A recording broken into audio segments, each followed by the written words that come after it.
pessoal, a paz do Senhor, tudo bem com vocês? Sejam bem-vindos a mais um vídeo do canal Educação Cristã, o seu lugar de aprendizado. Se você é novo por aqui, se inscreve no canal, ativa o sininho e deixa seu like. Deixa seu comentário também aqui, que é muito legal saber o feedback de vocês. E para todos vocês que já são inscritos, meu muito obrigado. Deus abençoe a sua vida e seu ministério.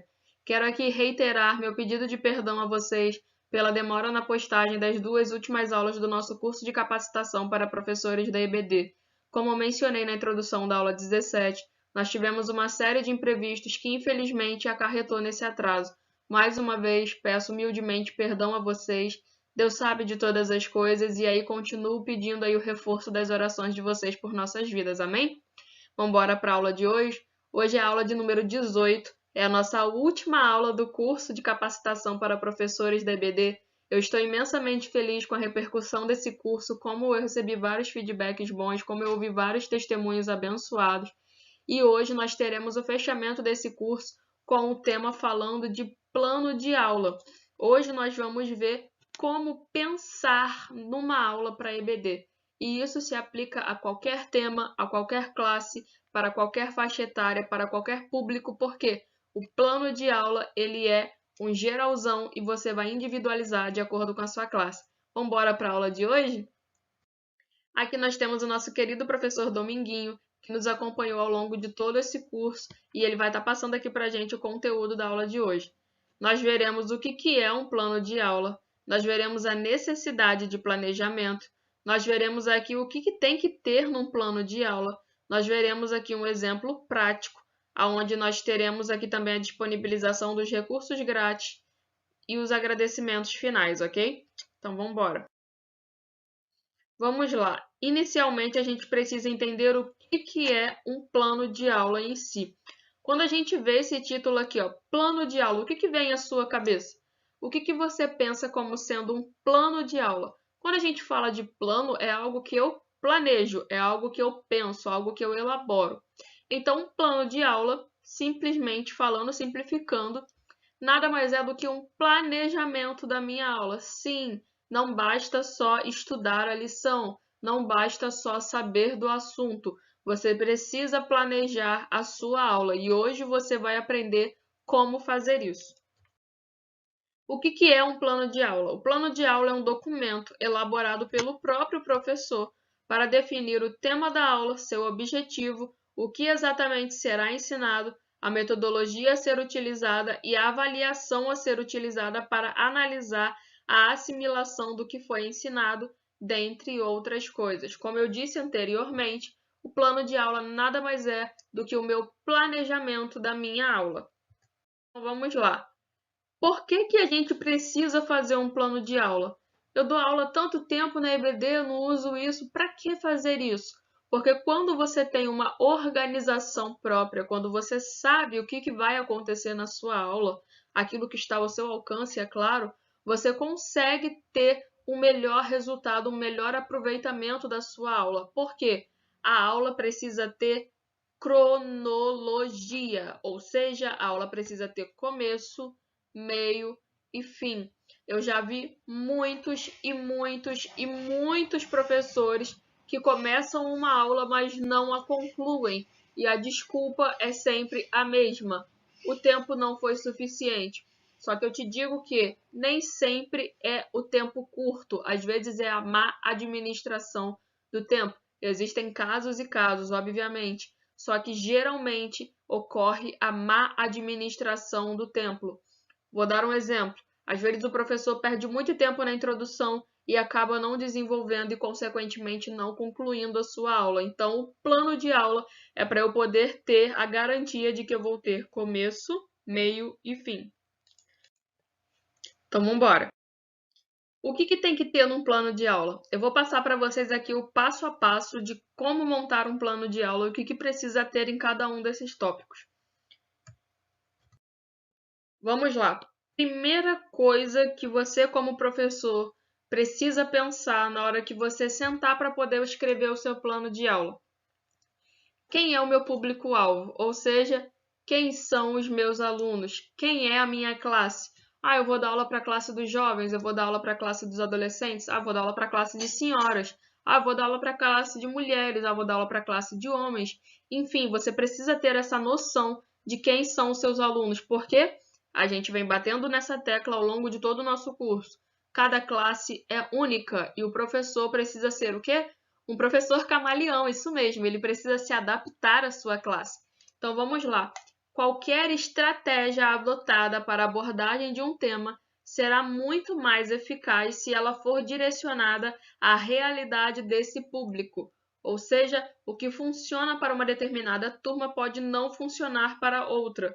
Durante essa reflexão, o professor deve levar em consideração uma contextualização, que inclua, por exemplo, questões culturais, econômicas, físicas e sociais. Lembra que eu falei da bagagem cultural? Lembra que eu falei sobre a questão física de pessoas mais idosas? Não dá para colocar dinâmica em toda a aula, porque tem pessoa que não consegue dinâmica, né, que faça movimentos. E aí eu preciso também levar o nível de conhecimento, o nível intelectual dos meus alunos. Imagina se os meus alunos são pessoas simples, pessoas que não tiveram acesso a um estudo muito avançado e eu começo a usar palavras muito rebuscadas na minha aula. Ao invés de aproximar os meus alunos, eu vou afastá-los. E o objetivo da pregação do evangelho, da exposição da palavra, não é você criar uma superioridade sobre os seus alunos. Jesus, quando ia ensinar, ele falava na linguagem do povo, ele usava parábolas, porque ele queria que o povo entendesse os assuntos do reino baseados em assuntos cotidianos. Então, quando você vai falar para os seus alunos, você precisa levar em consideração todos esses aspectos. E o foco da primeira parte do plano de aula são pessoas. Eu foco nas pessoas que vão assistir a minha aula. E aí agora a parte 2 do meu plano de aula é escolhendo o tema da aula. O tema é a definição daquilo que será abordado na aula, algo bastante específico dentro de uma disciplina e que será desdobrado detalhadamente em conteúdos. Como nós seguimos aí as lições da revista da EBD, o tema ele vai orientar sobre o que a gente deve estudar, como a gente vai se preparar. Então, se a revista vai falar isso sobre determinado assunto, eu vou focar naquele assunto. Então, o tópico 2 tem foco no assunto. Tópico 1, foco nas pessoas. Tópico 2, foco no assunto.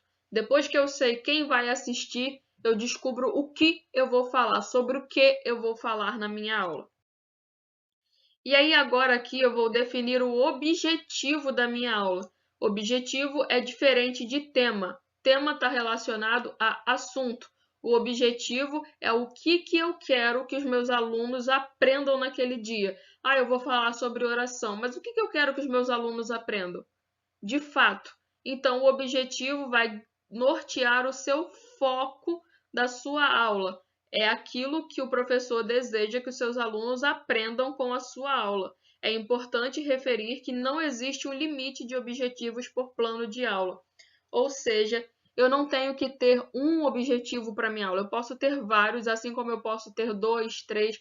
Você vai avaliar aí, a revista DBD costuma já dar alguns objetivos específicos.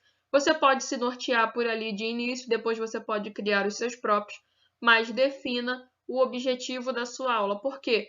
Você vai manter aquele foco durante a sua aula e você não vai perder tempo falando de assuntos aleatórios que nada tem a ver. E aí, o quarto é a questão do conteúdo da aula. O tema é o geralzão, sobre o assunto abordado de forma geral. E agora, o conteúdo da aula, ele é o item do plano de aula que está diretamente relacionado ao tema, mas é algo subordinado ao tema, ou seja, é uma exposição e uma exploração dos conteúdos. O professor conduz o aprendizado dos alunos de forma a atingir os objetivos que predefiniu em seu planejamento de aula. Então, conteúdo a gente vai ter aqui que é o recheio da minha aula. O tema é oração, mas qual parte da oração eu vou tratar? Qual vai ser o conteúdo da minha aula? Que exemplos eu vou usar? Vou falar das orações de Daniel? Vou falar das orações de Ana? Vou falar das orações de Jesus? Então, você vai ver aí qual é o conteúdo, já que o tema é oração e é amplo, como eu vou destrinchar esse assunto. Então, o conteúdo nada mais é que isso. A gente tem na revista das EBDs os tópicos e subtópicos já separando, norteando aí pra gente o conteúdo da nossa aula.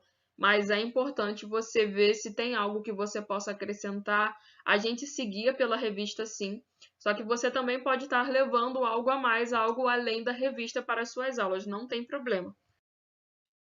E aí aqui agora, algo muito importante, eu coloquei até aqui uma imagem do tempo correndo atrás, porque realmente o tempo passa muito rápido e se a gente não tiver uma noção clara de quanto tempo nós gastaremos, nós nos perderemos.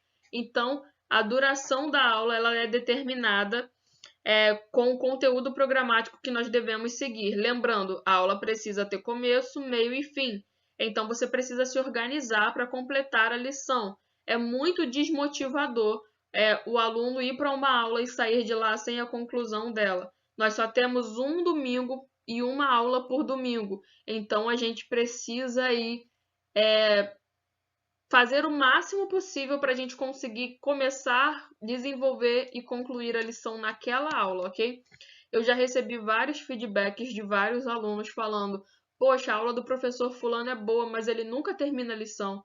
Poxa, a aula do outro professor eu já gostei mais, porque ele sempre consegue concluir a lição, eu consigo ver o final. Infelizmente, nem todos os alunos estudam em casa as suas lições. Eles vão para a EBD cru e esperam sair de lá entendendo o conteúdo daquela lição. E tem professor que não passa do tópico 1, tem professor que não passa da introdução. Acredite, eu já vi aula de professores que não passaram da introdução. E isso é muito frustrante, fica enfadonho, fica uma aula ruim. E aí agora nós vamos ter a definição dos recursos didáticos que eu vou usar naquela aula. São os materiais de apoio que eu vou estar usando para poder trazer de uma forma mais pedagógica a aplicação do meu tema. Eles podem ser usados para poder motivar os meus alunos e incentivar o interesse deles no tema abordado. Lembra lá que eu falei da questão do projetor, que eu falei da questão dos vídeos, de caneta, papel, giz, quadro, enfim. Os recursos didáticos são coisinhas que vão me dar aí um apoio para poder trazer a parte prática da minha lição para os meus alunos, para poder deixar o conhecimento mais acessível, mais palpável. E aí eu vou definir a metodologia da minha aula, ou seja, quais métodos eu vou usar, quais caminhos eu vou escolher para conduzir essa aula. Essa parte da aula é de fundamental importância, porque a estratégia utilizada pelo professor tanto pode funcionar como um grande motivador quanto um grande desestimulador para o aluno. Lembrando aí que metodologia está relacionada à forma que eu vou passar aquela aula. Qual ferramenta eu vou usar? Qual técnica eu vou usar? Qual método eu vou usar para poder transmitir aquela aula? Vai ser uma aula só falada? Vai ser uma aula apenas lida? Vai ser uma aula híbrida? Vai ser uma aula invertida? Uma sala de aula invertida?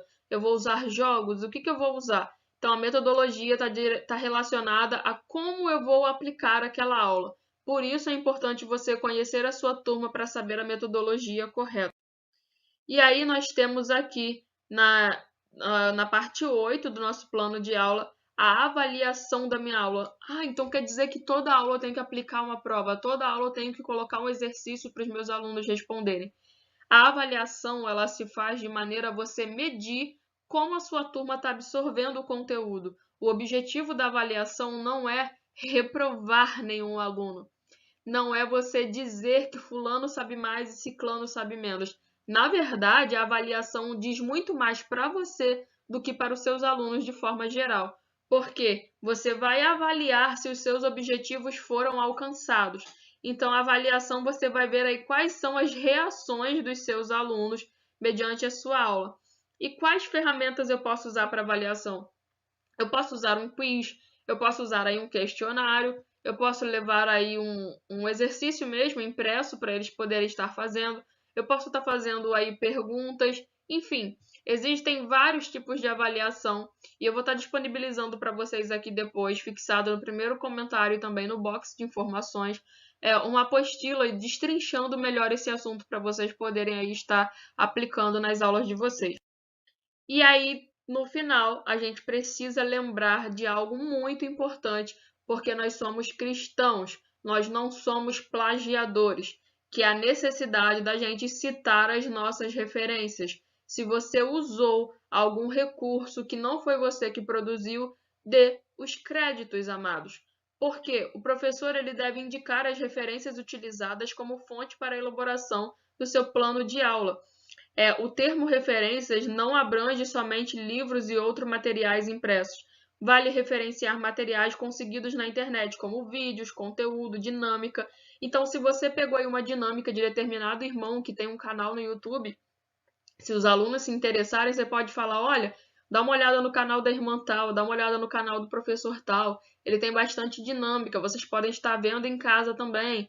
Ou então, eu consegui esse slide aqui do professor fulano de tal, no canal tal. Então, não é errado, pelo contrário, é super correto, é super louvável quando você dá os créditos a quem é de direito. É a questão de dar honra a quem merece honra. Não é para você plagiar e dizer que foi você que fez uma coisa, sendo que não foi que fez, até porque isso é mentira e Deus não se agrada disso. Então, essa é a necessidade da gente citar aí as nossas referências ao final das nossas aulas. E aí eu trouxe aqui para vocês um exemplo prático. A lição que eu trouxe aqui é a lição 7 do segundo trimestre desse ano. E aí a aula foi ministrada aí para a classe de jovens, a data foi 15 de maio de 2022. O público-alvo, né? Qual era a classe de aula? Classes jovens. Qual que era o tema da aula? O assunto, vingança. Quais eram os objetivos da aula? Ensinar sobre vingança, ensinar sobre o amor e a graça e valorizar a busca pela melhoria. O conteúdo abordado, um texto bíblico lá em Mateus 5, do 38 ao 48, e a revista da EBD. A duração da aula, 1 hora e 20 minutos. Quais recursos didáticos eu vou usar? TV, para poder passar os slides, no caso lá, né, como eu disse lá um tempo atrás, a questão da Smart TV. Se não tiver projetor, dá para passar slide na televisão. Item de papelaria, papel, caneta, marca-texto para os alunos escreverem, grifarem a revista, porque eles fazendo isso está aguçando também o aprendizado. Qual a metodologia? Como eu vou passar essa aula? Uma aula expositiva, onde o professor explica. E também usei a metodologia de debate. Ao final da aula, eu coloquei os alunos lá para debaterem sobre a questão da vingança. Coloquei uma situação hipotética, montando uma espécie de tribunal, onde um grupo defenderia o réu de se vingar e o outro grupo defenderia a não vingança, baseada nos termos da lição. Como que eu avaliei essa aula? Eu levei um caça-palavras da rede EBD+, para os alunos estarem lá fazendo e fixando também o conhecimento. Foi um exercício de avaliação, de fixação também de conteúdo. E aí as referências, eu usei os slides do canal Texto Áureo e também usei o caça-palavras da rede EBD+. E ao final disso eu vou fazer uma autoavaliação. Através das reações dos meus alunos, eu vou medir como eles se comportaram durante a aula. Será que eles participaram? Será que eles gostaram do caça-palavras? Será que eles participaram do debate? E a minha autoavaliação para essa aula, esse daqui é um plano de aula real. Eu fiz esse plano de aula realmente para uma aula. Eu usei isso daqui para poder ministrar uma aula. E a minha autoavaliação foi muito positiva. Os jovens ficaram bastante empolgados com o debate. A gente teve até que conter um pouco os ânimos de alguns, porque eles acabaram levando bem a sério a questão de defender, acusar. Foi muito divertido, foi muito legal. E no final a gente teve a distribuição de chocolates como recompensa. Você pode estar fazendo esses mimos aí para os seus alunos de acordo com a sua, de acordo com a sua disponibilidade também. Mas é muito interessante quando você cria esse vínculo de amizade com seus alunos, o aprendizado flui de forma muito melhor, ok? E aí, para poder fechar, eu vou deixar aqui para vocês 1 Tessalonicenses 5, 21 e 22, que diz assim: examinem tudo, fiquem com o que é bom e evitem todo tipo de mal. Deus abençoe a sua vida, Deus abençoe seu ministério. Obrigada por ter ficado aqui até o final dessa aula. Que você seja a sua melhor versão de professor da EBD. Qualquer dúvida, qualquer comentário, qualquer feedback, pode deixar aqui nos comentários. Eu vou estar me esforçando para responder todos os comentários sempre que possível, ok? Continue orando por nós, continue intercedendo pela nossa vida para que essa obra não venha parar. Fique com Deus, até o próximo vídeo e tchau, tchau. Lembrando, O material didático vai ficar aqui, fixado no primeiro comentário e no box de informações. Na nossa comunidade tem uma enquete com 3 temas para vocês estarem votando e escolhendo qual o próximo curso vocês querem ver aqui nesse canal. Vai lá na aba da nossa comunidade no YouTube e vota lá qual tema que você quer ver por aqui, ok? Fique com Deus e tchau, tchau!